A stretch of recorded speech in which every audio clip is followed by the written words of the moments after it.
Hello again, everybody.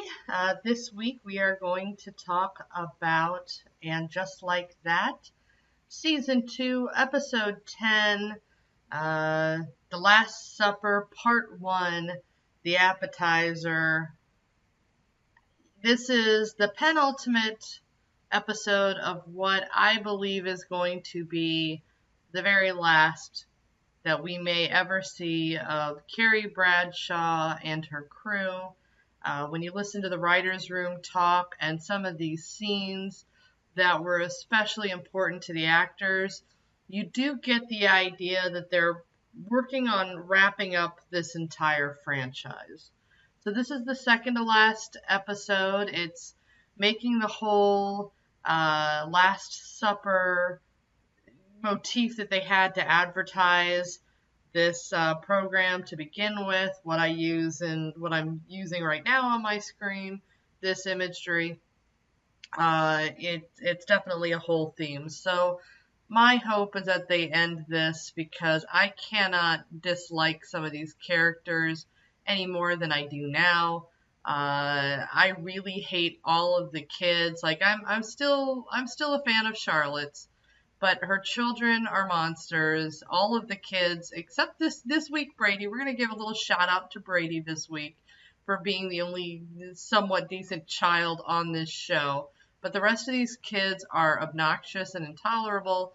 Carrie, in this particular episode, proves to be one of the worst friends ever, and so it's hard to root for her. I really loved Carrie during Sex in the City. And if, anytime somebody asked me, which character I identified with, it was always Carrie. I was a writer, I dressed like a nut job.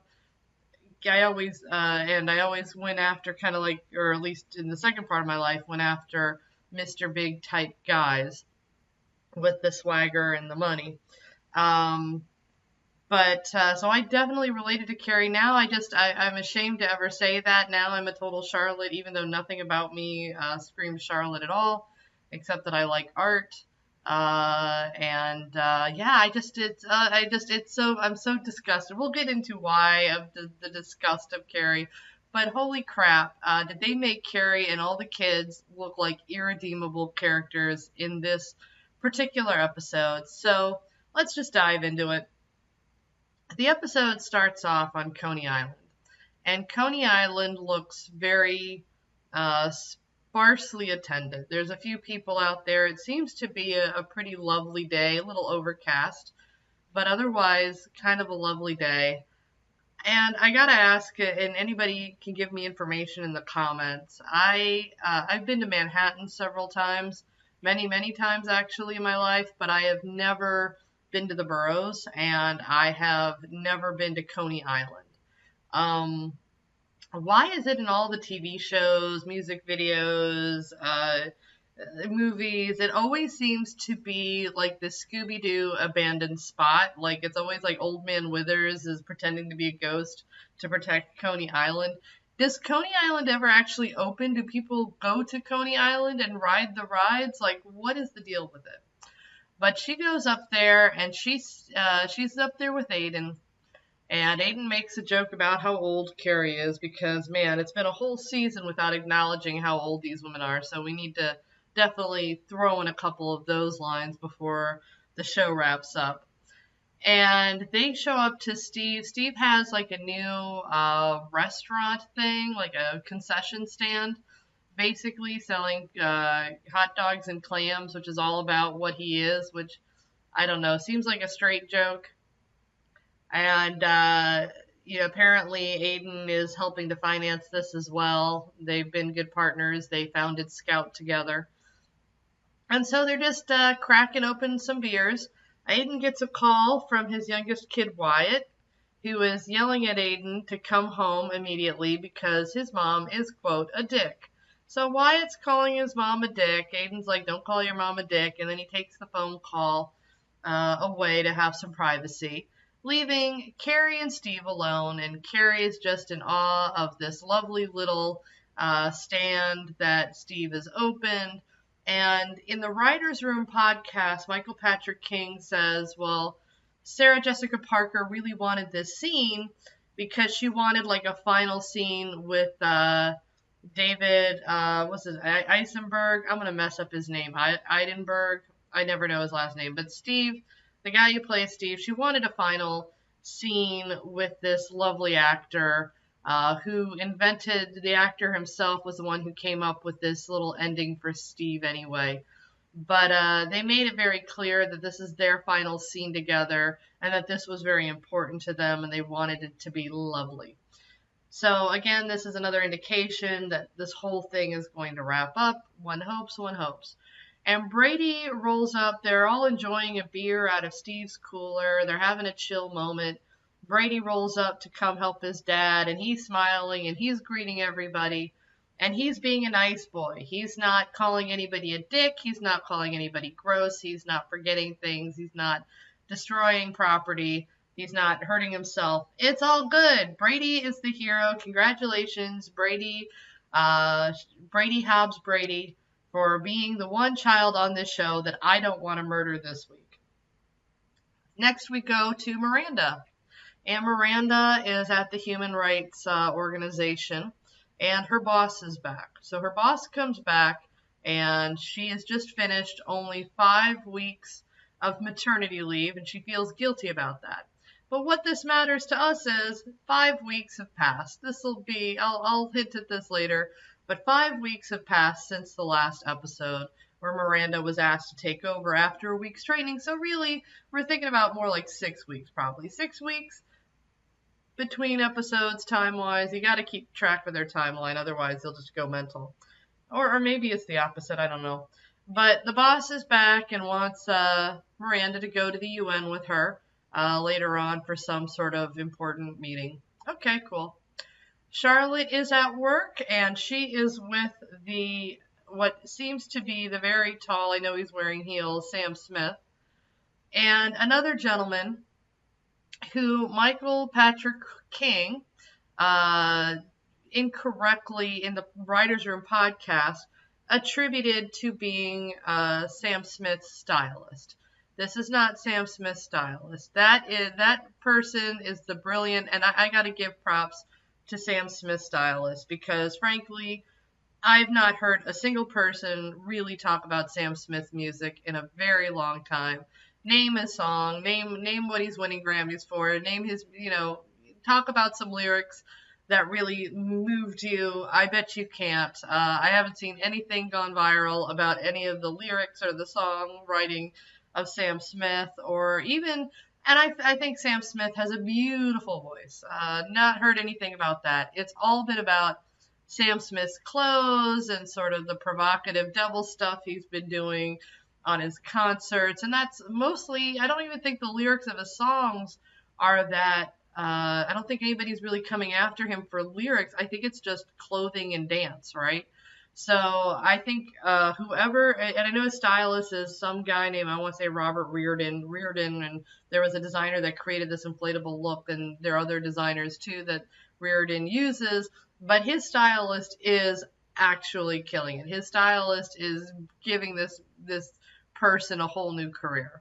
No, but the person to the left, or I guess Charlotte's right, is Jeffrey C. Williams, who is Sam Smith's boyfriend, or I'm sorry, I don't know that they identify as a male. I don't know if it's a them friend, or I think it's Jeffrey C. Williams in the Instagram calls the pronouns Jeffrey, so maybe it's a Jeffrey friend or a partner, whatever. But Charlotte is selling Sam Smith some apparently very expensive, over $100,000 art, and so she's slaying at work. And Sam, I definitely want Sam's martini glass purse. I don't know, again, if anybody can actually fit anything in it. It's like the Eiffel Tower, who knows, but I would love to take a look at that thing.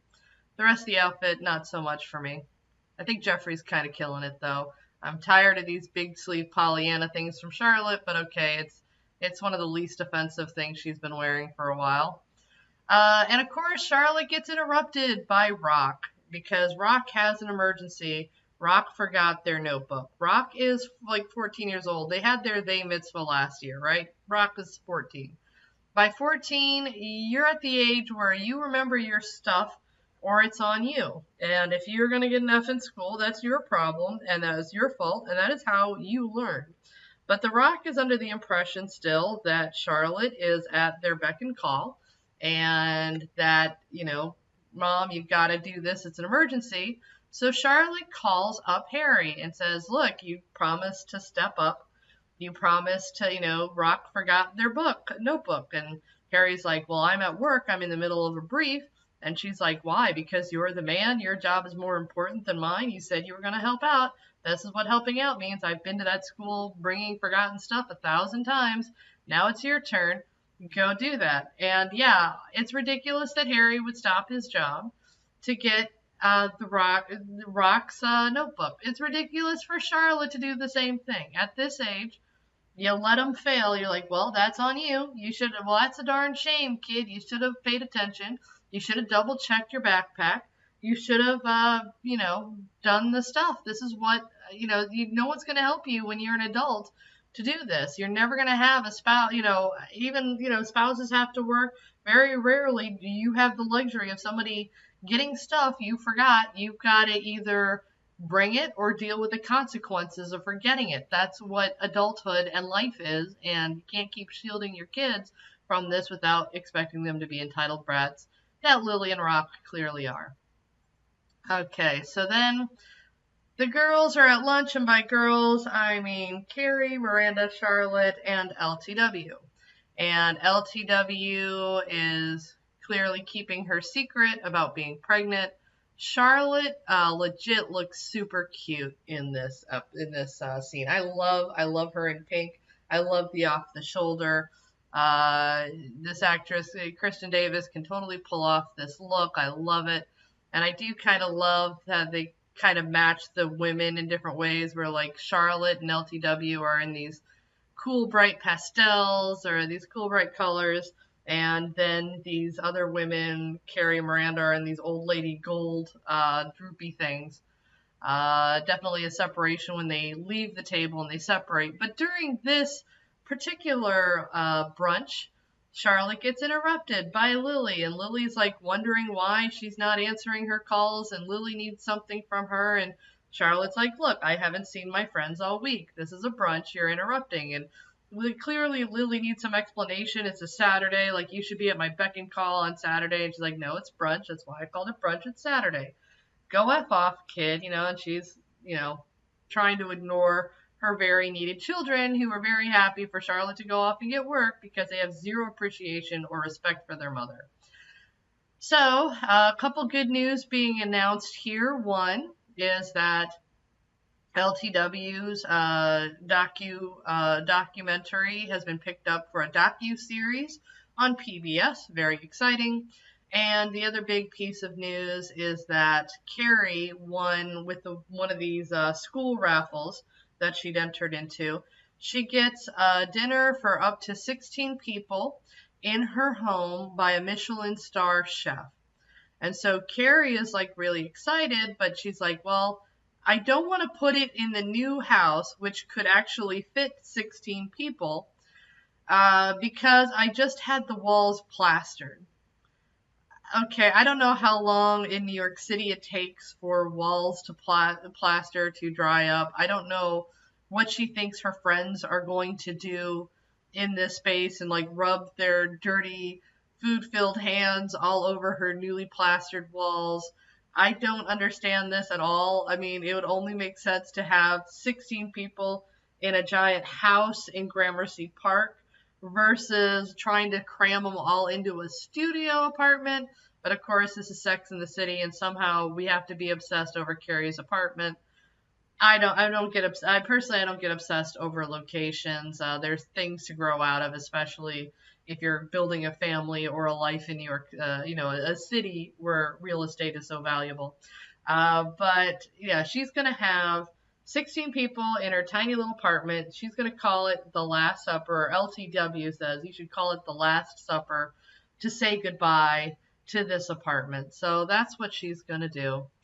So the girl group separates, and again, Carrie and Miranda are in these weird golden outfits. Miranda's in this weird, droopy gold, looks like a whole like romper almost, the whole full pant and top all combined together in one giant piece. Carrie is in some sort of quilt jacket and dressed like grandma with a bun. She looks like a really old lady in this scene. But they're walking, and Carrie is letting Miranda know, hey, I was hanging out with Steve the other day, and he has this whole new space. You should check it out. And Miranda's all, wow, I had no idea Steve was up to such and such. And she's like, yeah. And she's like, I'm going to have Steve over to this Last Supper, which, okay, makes no sense. It's dumb. But she wants to let Miranda know that. And then she's like, oh, Miranda, also, I'm going to travel down to Brooklyn later on this week to go see Che and Che's new stand-up. I'm going to support them doing that. And Miranda's like, oh my gosh, I didn't realize, and all these exes and stuff like that. So Carrie's with the whole plan of, I'm going to go and have this dinner party and have all these exes. We'll get into this a little bit more. But Carrie's out visiting Miranda's ex and shaming Miranda for not spending as much time with her exes as Carrie does. That makes zero sense. I understand maybe you'd want to keep tabs on Steve. It is kind of weird that Miranda wouldn't even know this if Brady's working there. You'd kind of want to keep tabs on it a little bit, but why Carrie's doing this, and I get it with Aiden and Steve, you're going to run into it or whatever, but reality time, Steve and Carrie, they had their own sort of dynamic that was mostly centered around either Miranda or Aiden.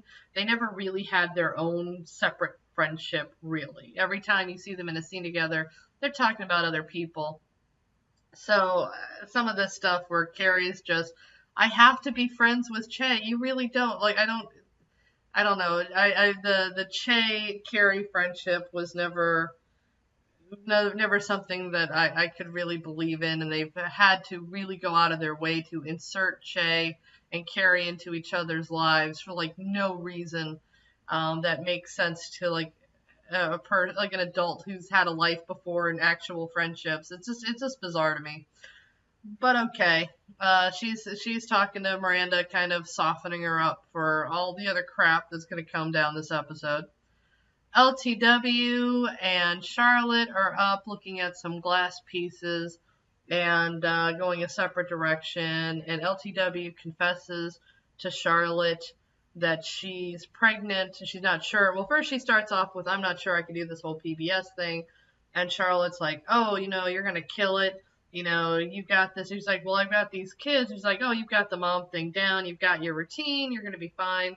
And she goes, and then Charlotte says to her, think about all the little black girls out there that never thought they could do whatever, your heroines, your protagonists, and your documentaries were able to do. Think about all those those black girls you're going to be able to reach and let know about these wonderful stories. And then LTW starts to lose her shit, and she starts to cry, and she's like, oh my God, I'm pregnant. And even with help, I can't do this again, and also have this PBS series, and my husband's running for comptroller. Like, how am I going to find time to be a decent mom? Like, even with help, this is like, I can't do it. And Charlotte's like, you can do it, you can do it, you can do it. And then we get to the vet scene. Another vet, another Che, another Judy moment, and they're talking, and honestly, I don't even care what they're talking about. I guess the Che's going back into stand-up. Oh, yeah, no, now I remember. The doctor comes in, and the doctor does this huge crime of calling Che a her or a she or something, and Che corrects the doctor and says, I'm a they, them. And the doctor is like really old. He's like, oh, I'm so sorry. Didn't mean any disrespect, but apparently keeps making this mistake. And then Judy here references that, oh, yeah, it took forever with me too. And it took, because I was the same way. And yeah, okay, so Judy's clearly a trans female. But Judy's been driving me crazy. I won't lie. Because the jokes here have been stupid. This need for this new character is stupid. They've had I don't need the Che and Judy BS comedy hour with every show, but it's just like, but Judy's been driving me crazy because I'm like, I know this person. How do I know this person? And so I go on IMDb and I see that they've been on Pose. Okay, I think all the big transgender actors have been on Pose, right? So that made sense. But they were in like 2 episodes, and I didn't want to go back and research. I'm like, no, I know this person somehow else. And then, holy crap, Judy is played by Patricia Black. Patricia Black, she used to work in like Irene's Closet, was one of the heads of Irene's Closet. Now she's the creative director for the Albright Fashion Library. She is known in the fashion industry as fashion's fixer. Okay, anytime they need to find obscure, um, obscure like pieces of clothes or some incredible pieces of clothes, like she's the gatekeeper. She has access to it. She kind of manages, she's a stylist herself. She manages some of the best stylists in the country. And it's bizarre to me that you have a talent like Patricia Black, a talent like her, who's known for creating kind of iconic, one-of-a-kind looks, and who's known for capturing moments and getting like Pink and Dolly Parton to like match each other in outfits. And she is like the preferred stylist of a lot of the people who actually act. She's like Karen Pittman's stylist. And so a lot of times when you see these ladies go on to promote on different shows to promote and just like that, and they look better than their characters, it's because Patricia Black styled them. So why is like Patricia Black just like this stupid veterinarian character and not like taking over Molly Rogers? This just was this. Once I realized, I got really annoyed. I'm like, what is this show? Molly Rogers was basically Patricia Fields' like coffee grabber. Even the guy that she has helping her this season seems to be clearly more talented than Molly Rogers. Why not get this legend, this freaking industry legend, and have her do the styling? Okay, I can't even with this show, seriously. All right, so then we have Anthony and Giuseppe. They're in bed. Anthony just finished banging Giuseppe. Giuseppe calls him a lovely lover. Now it's his turn.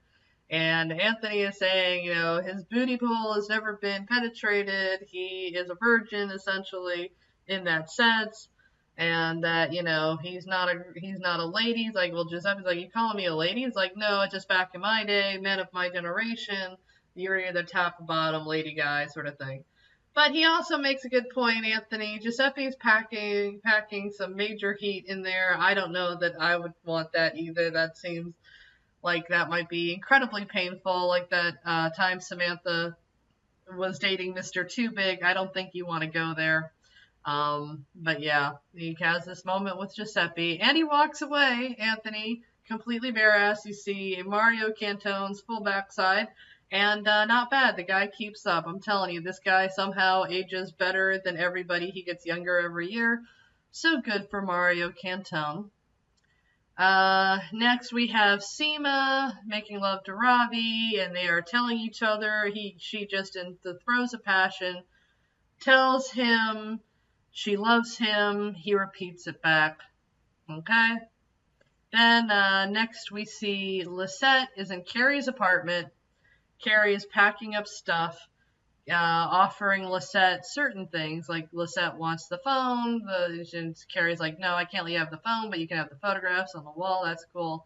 She's just trying to get rid of this stuff, and I guess sold their apartment to Lisette for like some wonderful low price.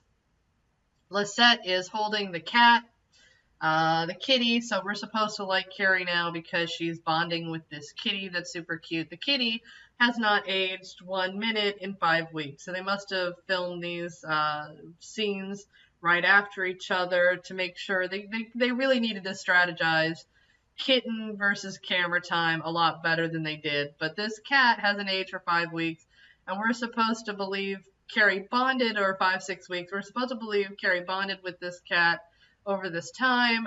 Yet the cat still doesn't have a name. It's just Kitty. So Seema shows up looking like she's just in like leopard skin PJ. She looks like somebody's crazy old aunt just got out of bed. Her hair is a mess. She doesn't look great in this scene, and she's all upset. First, she's all jealous of Lisette, and she's just like, "Oh my God, you're the luckiest girl in Manhattan," or whatever. And then Lisette's like, "Oh, thank you guys, free jewelry for life." And I don't know that Seema has ever done anything for this girl. I don't know. And Seema's like, "Well, I live a really long life." Well, Seema, you're just a really big mouth. Who gives a crap about you? I'm sure the free jewelry thing was just for Carrie, who actually has done stuff for this girl. Yeah, that's the thing too. You're gonna find that Carrie is a really great friend to all of her new friends of And Just Like That. All of her original friends for Sex and the City, she just really could care less about. They're very disposable to her at this point. Um, but Seema sits down with Carrie, and it's like, "Oh no, I told Ravi I loved him, and we, all this years of really good dating. We've only been together, no, we haven't even been together like several months yet. It's only been like 5, 6 weeks, and I already said I loved him." And Carrie's like, "Well, if it feels right, it feels right." So Seema's all, upset over nothing. Miranda comes back from the UN. She apparently made a really great impression from somebody else who's important in the UN. Don't know, didn't look this up. Miranda is wearing a pretty cool coat in this scene. Then she goes home to Naya, who is not allowed to leave her apartment. Karen Pittman, I'm sorry, has been contractually obligated to stay on this one set. I think the entire series until the Last Supper, where she gets to join Miranda. But Miranda she asks Naya to come with her as her +1 to Carrie's Last Supper, because there's nothing about Steve yet, about Steve coming to the Last Supper, but Carrie has made it clear that she's going to invite Che to the Last Supper, so she's hoping Naya can come with her and be a buffer. And meanwhile, Naya is being contacted by Andre Rashad and his Heidi with the hat in the hotel room. They're having the baby, and they're inviting her to the baby shower, which is just sociopathic. Like, why would you do that? Why would you invite Naya to your baby shower after all you guys went through? That is psychotic. I don't care how many emojis a person likes to use for your Instagram post to be the bigger person. You don't put somebody through that. But Naya's like, "I'm not going to this thing. Instead, I'm going to buy them the most expensive thing on their registry and show them, hey, bitch, every time you roll your kid around in that stroller, that $1,000 I spent on it, you can't afford because you're broke-ass little musician, bitch. You just only have you can't afford, you have a kid, and you're all broke. Well, I'm not broke, and I'm free, and here's this expensive stroller. You can think of me every time you're rolling this brat around." And apparently this is based on something that really happened in Samantha Irby's life. Samantha Irby, the non-binary writer of the And Just Like That series. So this is a Irby story, so that's fun, and that is sociopathic. Nobody who breaks up with you because you're not able to reproduce, let alone a spouse, should ever invite you to their baby shower. That's just all levels of tasteless. Next we have Che, watching Che, originally when Che was a Cheryl.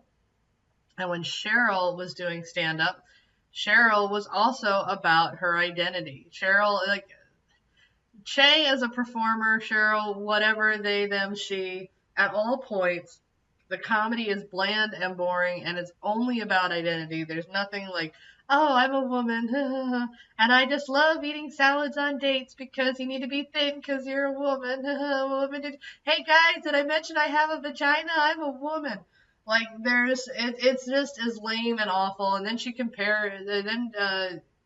compares that footage to like the footage that we see in the comedy concert of season 1, of how confident they are in that. And again, it's all about identity and everything to do with their identity. And I guess kind of feels like, oh, this is the pathetic person I used to be, and I need to be prouder of my they them status, and people need to get me, whatever.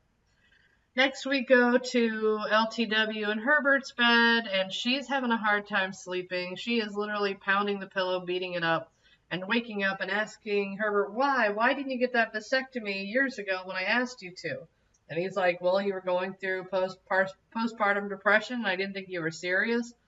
And she's like, of course I was serious. There's no such thing as a little postpartum depression and all this stuff. And she's correcting him. And Herbert can't say anything right now. And LTW is just very upset. And he's like, well, should we have the talk, the other conversation? And she's like, thank you for asking. Honestly, thank you. And I'm glad I have that option. She goes, but I can't do it. I can't have an abortion. I have to now readjust my life again. And she is slamming and angered this whole time, and she is punching her pillow. Meanwhile, she's doing this in a nightgown that had like a robe. She's wearing like a robe to bed with marabou fur sleeves.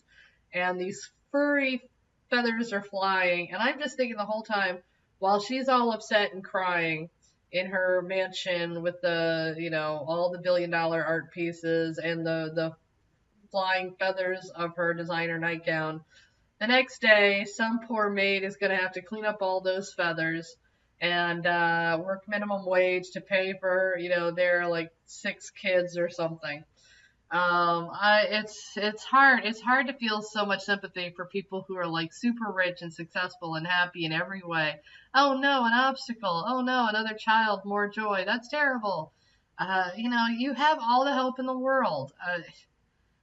I don't know. I guess there's and that's the point Michael Patrick King was trying to make. Like, even when you have nannies, even when you have help, kids need a lot of attention. I have no doubt, especially an infant. I can only imagine. It's incredible, but I don't know. It's hard to feel sympathetic with people that are this rich, and they have older kids that can help out, and they have a loving and supportive husband. It's who's just always trying to do the right thing. I don't know. I feel like a lot worse things could happen than another person being born into this blessed existence.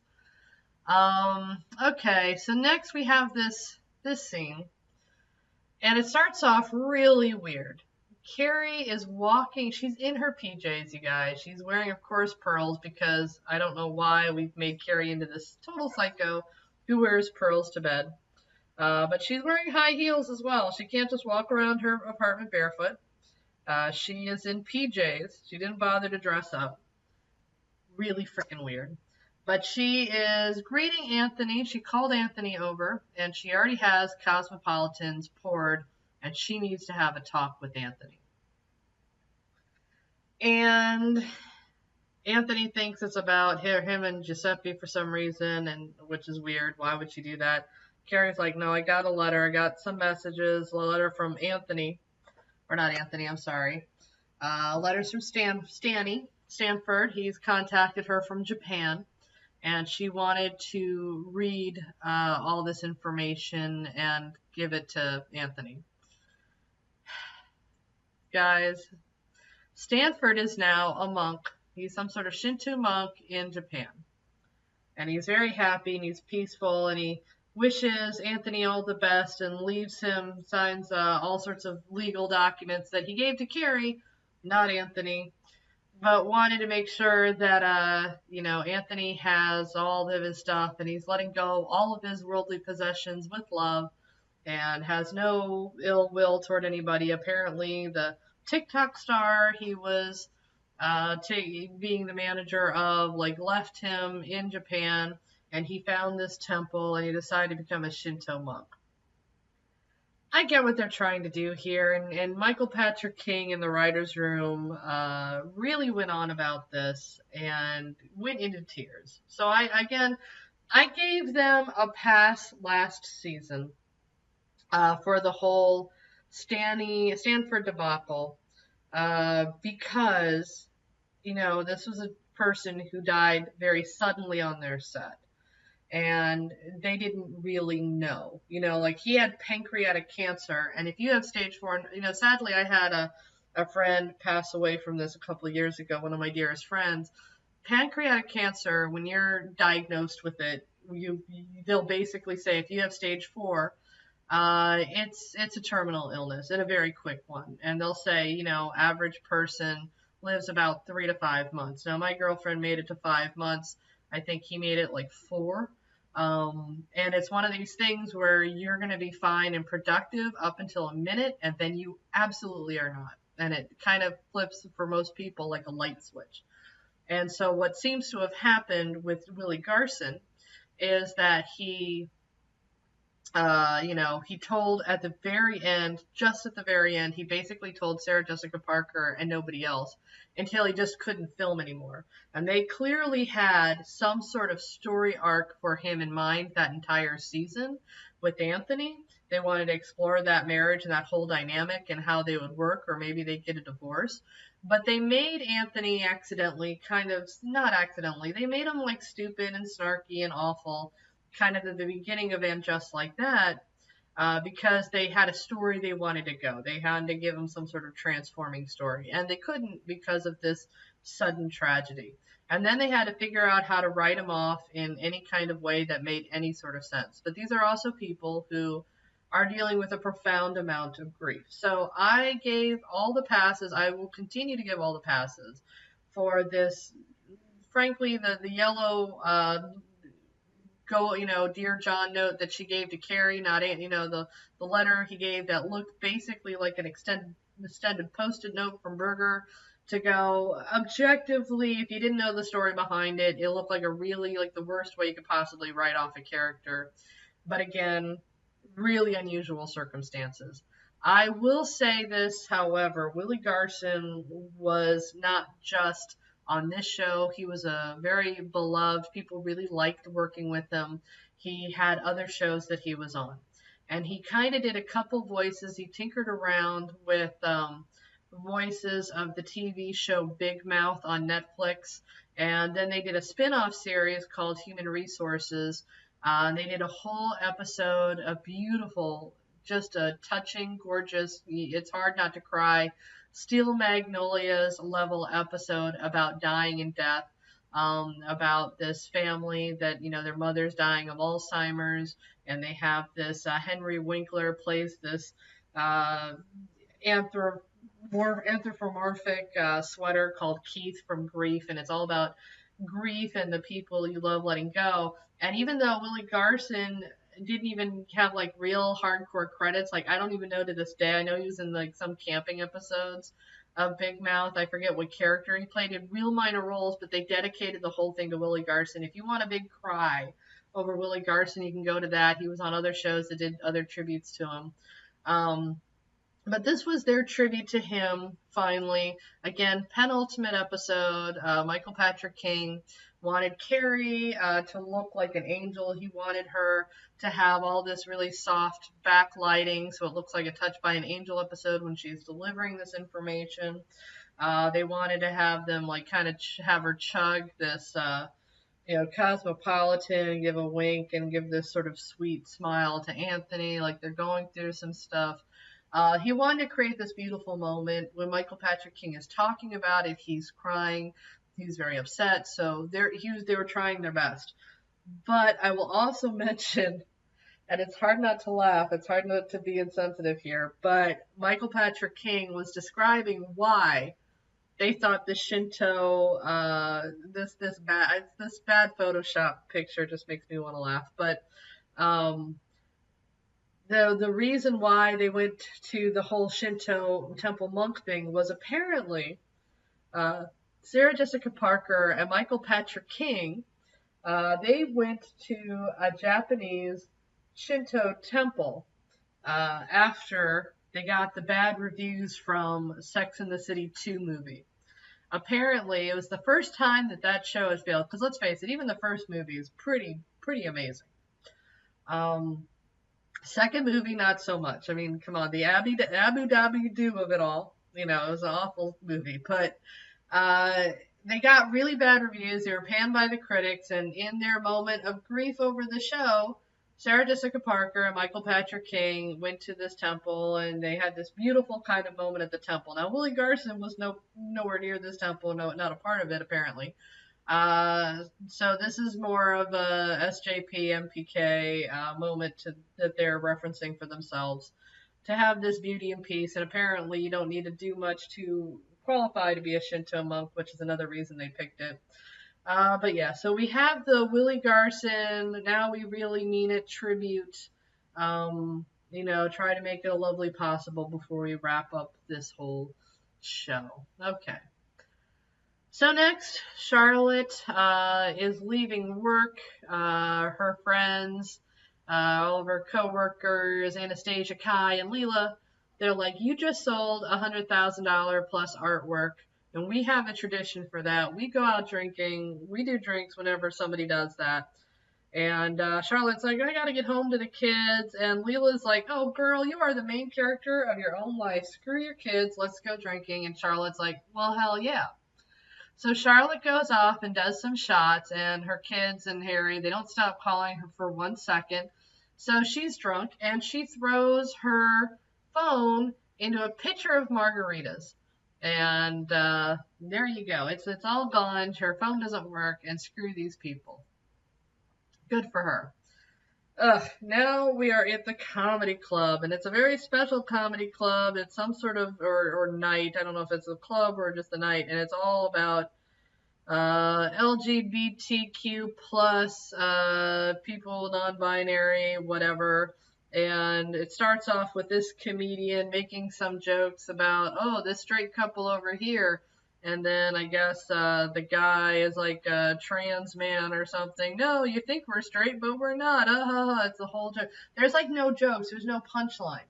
There's nothing. Every time they talk, it's just like listing identities like a robot, and there's no actual humor. There's nothing funny. There's nothing even surprising. It's just so weird. But this person, first, Che is in the back getting ready for their set, and Toby shows up, and Toby's fangirling or fan-daying, I guess, for Che, and Che's all nervous to get on set, and, hasn't been on there for a while. But here's the catch of it. Miranda decides to show up. Now, Aiden and Carrie are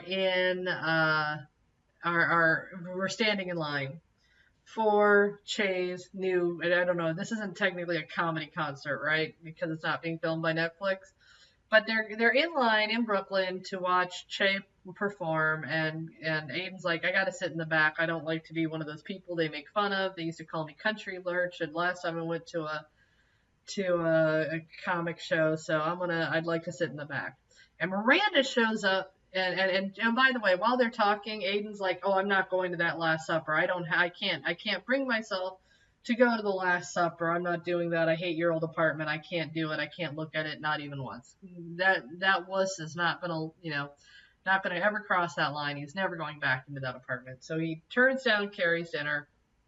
And as they're standing in line, Miranda runs up and she's like, "I don't want to be one of those people who throws away her exes. I'm going to come here and I'm going to support Che."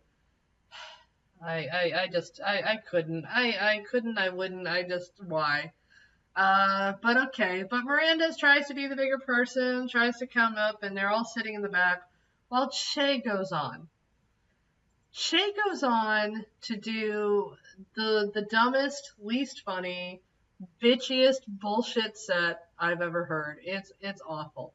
It basically starts off with, "Hey guys, I was dating a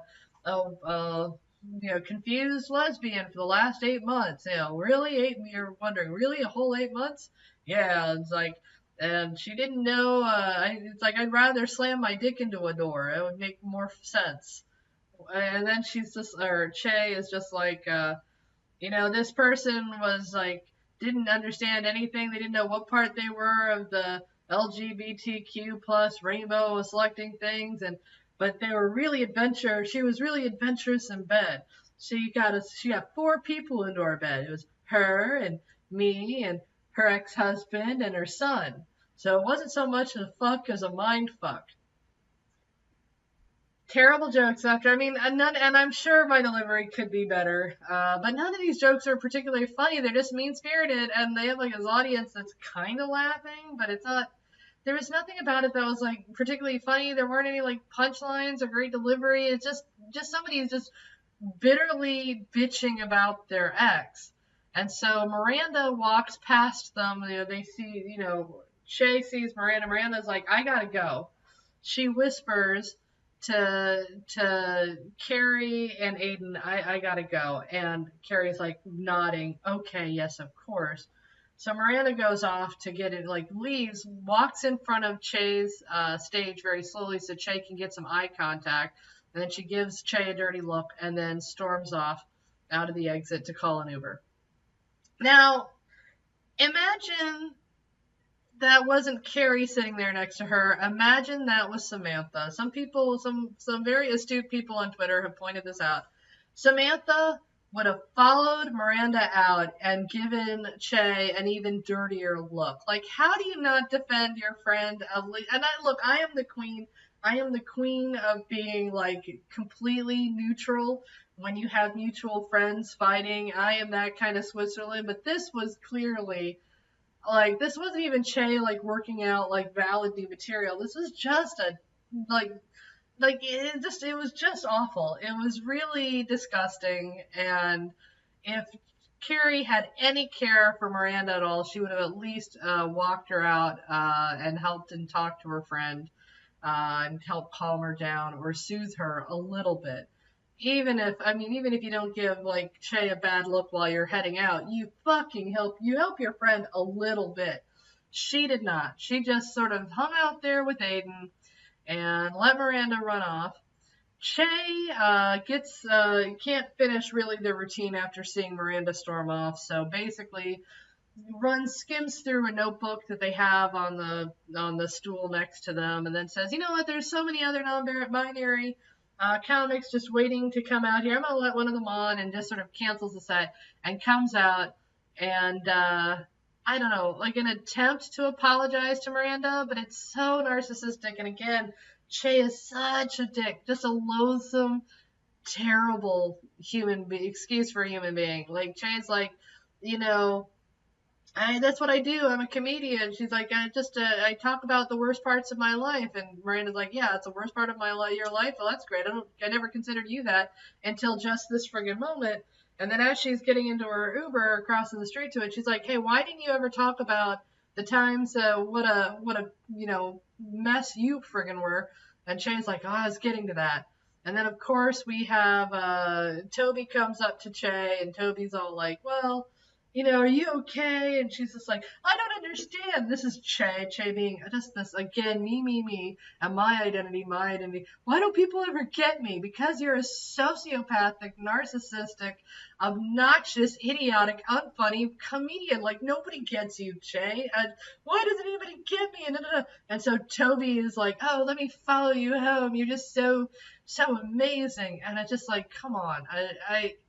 Come on with this. Like, Che the victim. I'm tired of Che playing the victim. Che is an obnoxious piece of feces, and I don't know why they had to keep them all the way up to the very last episode. There's nothing redeemable about this person. Even comedians have lines that they don't cross. Even comedians, and even then, if Che knew that Carrie was going to be in the room, these aren't the jokes to tell in front of Carrie. Apparently, I'm wrong about that. Apparently, Carrie doesn't mind.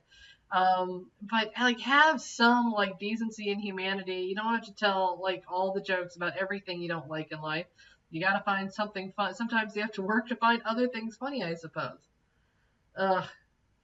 Che, the Che of it all. So now we go back to Charlotte's house. Charlotte's coming home, and she's drunk. She's drunk as hell. And the kids they're like, where have you been? We thought everything was wrong. We've been calling you and texting you. And she's like, well, we did shots, and I threw my phone into the margaritas, whatever. And then Lily says the worst thing ever, and I swear to God, my mom was like the sweetest, most pacifist, most non-abusive hippie woman ever. But if I had said this to my mother, she would have shot me to the moon. She would have beaten the crap out of me, and I would have begged for more because, holy crap, Lily stops, and she looks at her mom, rolls her snotty little eyes, and says, ew, you're so gross. Now, even in the writer's room podcast, Michael Patrick King says, we really debated whether or not to have Lily say that line. And even the actress kind of didn't want to say it, but Lily says it. They went with it, and it's awful. And at this point, Charlotte kind of loses her mind at it, and she's like, you know, I was a person before you. I was a person before all of you, and you need to get your acts together and remind yourselves that I don't basically live to serve you. It's finally like Charlotte standing up for herself around these utterly useless people. They don't need to be calling her every 5 minutes. And she already made it clear too. I texted you. I let you guys know. I let everybody know I'm going out with my girlfriends for some shots. So why are they calling her, texting her? Why are they nagging her? Why are they giving her a hard time for having some fun? I'm tired of these people need to get their act together. I agree with Charlotte, and she lets little Richard Burton hang out with her because Richard Burton cares about her. All right, now we have Carrie and Aiden. They're in bed at this hotel, another hotel, and Carrie's like, hey, this is the last night for the hotel. I have the bedroom set up. It'll be ready for after the Last Supper. So she's going to have the Last Supper, and then they're going to go to to the new Gramercy Park to celebrate. And Aiden uses his time to confess, the reason I can't go to your apartment is honestly I was so mad about that whole thing that if I go back there, I'll just be mad at you all over again about that whole situation, the breakup. But he admits, he's like, I was wrong too. I was trying to kind of force you and manipulate you into marriage with all this, buying up the apartment and stuff. And so he's like, it wasn't just your fault. It wasn't just your mistake. At this moment, Aiden gets a call from Kathy. His youngest son, Wyatt, who called his mother Dick in the first scene, apparently drove Aiden's truck and got into an accident and broke his collarbone. And Aiden is doing that kind of thing, that calm when you get bad information about your kid. He's like, okay, let me get the flights. Trying to keep your head together. He's been given limited information. All he knows is that he needs to get home. He needs to get home quickly. He needs to get home calmly. His family needs him, right? So there's this whole scene. Carrie's helping him, gets up to help him find flights. But she's asking, he's like, wait a minute, your farm is 30 miles away. And isn't your truck at your farm? Yeah. Well, isn't Wyatt at his mom's house? Yes. So how did Wyatt get Aiden's truck and, breaking a collarbone? Okay. But Wyatt's okay. He's at the hospital. But he's okay.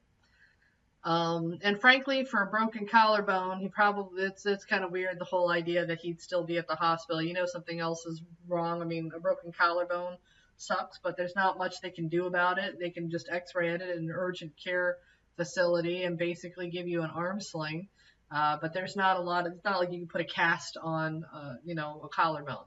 So if ever you've known somebody to break a collarbone, you know that, well, you don't spend a lot of time, couple hours urgent care usually, maybe longer if you're in a city. Speaking of medical emergencies, LTW at night wakes up Herbert in a Les Frilly outfit. She's like, there's something gone wrong, I'm bleeding. And Herbert's like, okay, let's get you to a hospital. She's like, absolutely, let's go to the emergency room. But she's also like, Herbert, let's be real, I think it's already too late. So it's kind of clear. Looks like LTW doesn't have to be sad anymore. She had a miscarriage. So, there's that plot. Okay, now Carrie is coming home to her Gramercy apartment and taking Miranda's call. Miranda's calling like, look, I'm not comfortable. I'm not doing your Last Supper meal if Che's going to be there. And Carrie then, this total asshole, is like, hey, Miranda, we're not in high school anymore. You got to be there because, just because. And then she mentions, at this point, she lets her know, I'm inviting Steve. Steve's coming to this thing. You have to be there for Steve. And it's so stupid. Like, there's no reason Steve would be at this thing. Like, none. Why would you invite Steve? We already know Aiden's not coming. And now Aiden's can't even possibly come. If Aiden wanted to be there, like really wanted to be there, he couldn't.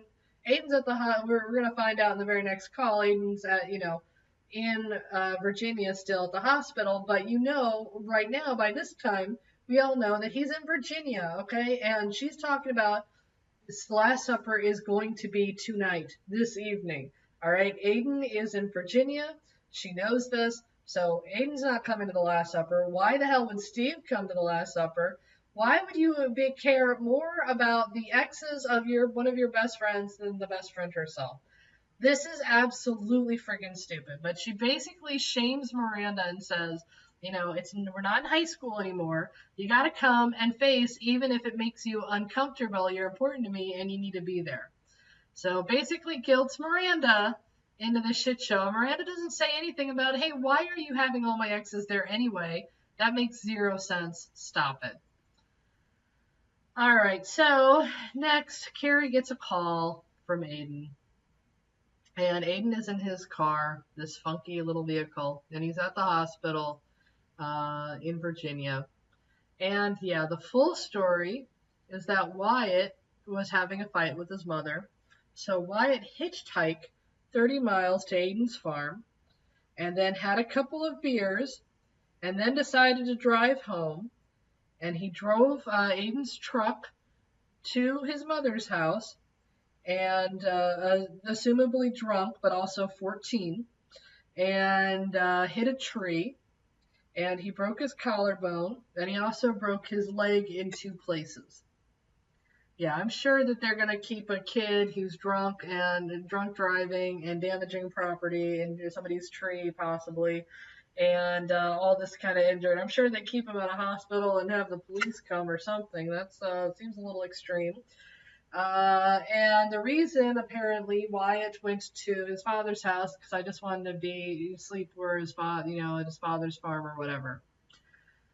And to this, Aiden cries hysterically, and I mean like it is a big cry. He is upset, and he's like, "I should have been there, Carrie. I should have been there. I should have been there."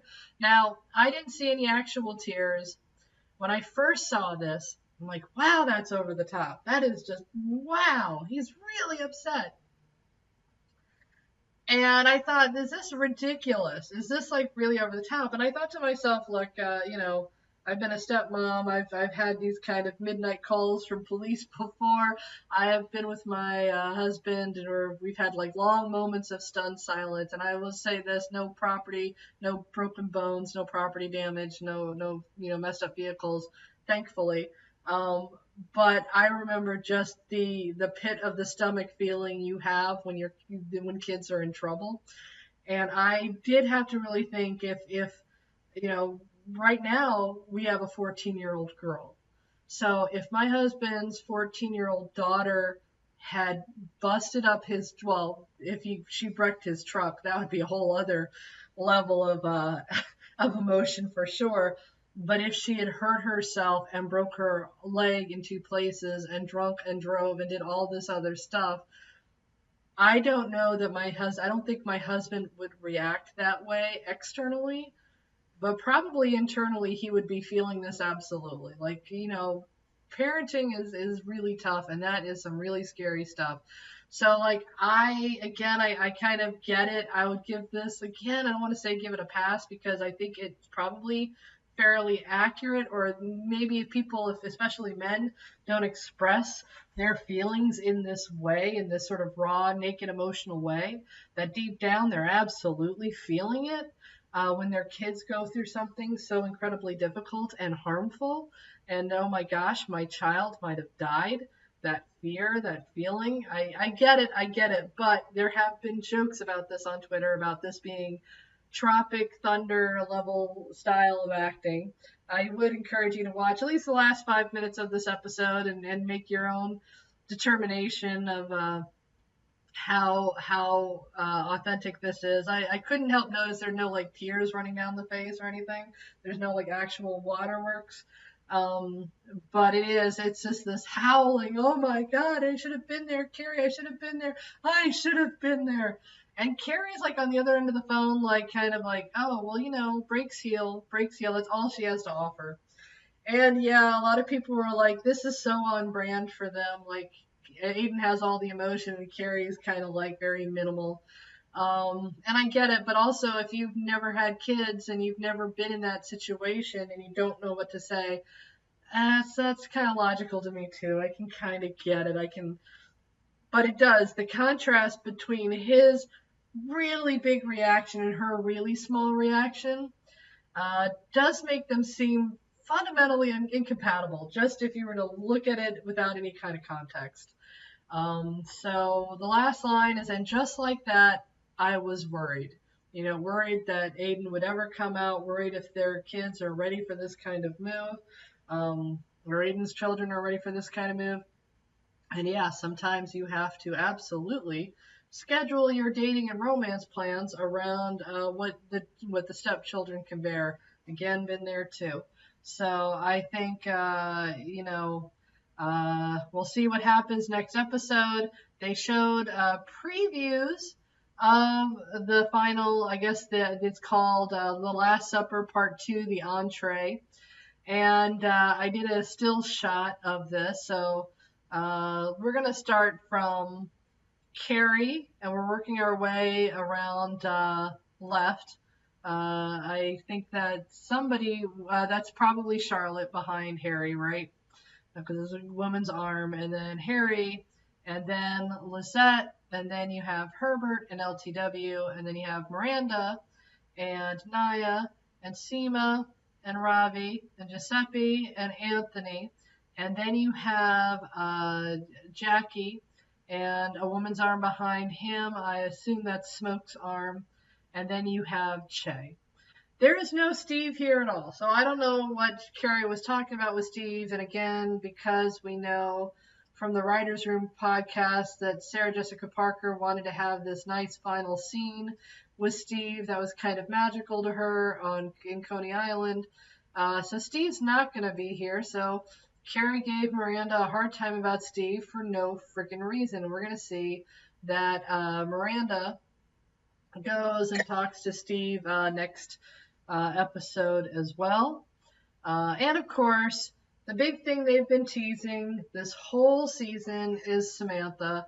So my prediction is that, like last season, Samantha's going to appear at the very last episode, at the very last scene. I don't know that there's going to be more scenes after her, but they're going to put that off to the last moment. So hopefully we finally get to see Kim Cattrall. We know we'll get to see her because she insisted that Patricia Fields styles her. So hopefully it'll be done and we can give these characters some sort of conclusion that makes us not hate them all. And I don't know. I think it's going to be the very last episode. So I'm going to try to do this next week. I have more free time. I'm going to block off my calendar. I'm going to make this more of a priority in my week. See what can be done to make the very last episode of all of these a little bit more special. We'll see. We'll see. If by special it means something a little bit more timely, then that's what it just has to mean. I don't know. Because honestly, they haven't put so much work into their show. I don't feel like I should put so much work into mine. I mean, even last season, LTW's house was filled with this incredible artwork. They made a point to really go out and curate incredible art for LTW's house, and then they spent this season just keeping her in a closet. So if they're not making a whole bunch of effort, I don't know that I will either. But that's it for this week. Again, you can follow me on Hobbs Wig on Twitter. And of course, if you're interested in purchasing the Birkin bag of resumes, you can look at my services. I'll put a link to my consultation down in the comments if you're interested in getting a gorgeous, fail-proof, one-of-a-kind designer resume. But otherwise, I will see you next week, you guys. Love you all.